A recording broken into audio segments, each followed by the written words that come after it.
Hello ব্রিউস, আসসালামু আলাইকুম। সবাই কেমন আছেন? আশা করি ভালো আছেন। তো একটি বক্তা অনেক ভাইরাল হয়ে গেছে সামনে থেকে ওহাবি হয়ে।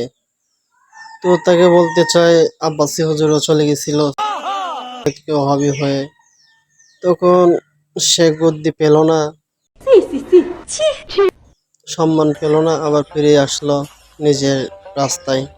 তো তুমি একদিন আসতে হবে সালিহি, এই পথ ছেড়ে বসবে সেদিন উষ্টাকে।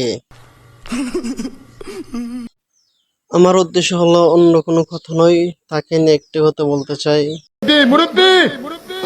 তো নতুন করে তবা কাটলে, নতুন করে মুসলমান হলে তার বউ তালাক হয়ে, তো তাদের মুখ থেকে শুনেছি, আলেম ওলামার মুখ থেকে শুনেছি যে বউ তালাক হয়ে যায়, বউ বাতিল।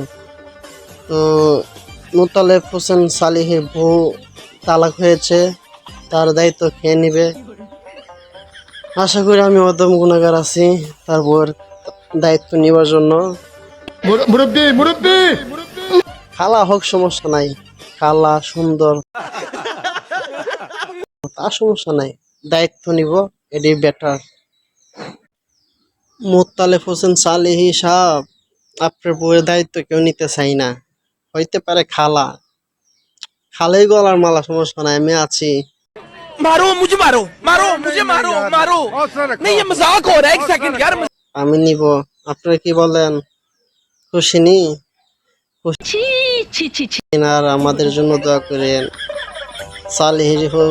সালেহের স্ত্রীকে নিয়ে যেন আমি সুখে থাকতে পারি, বুঝলেন ভাই? ঠিক আছে, তো ভালো থাকবেন। অফারটা দিয়ে দিন, সালিহি হুজুরে দেখা যাচ্ছে।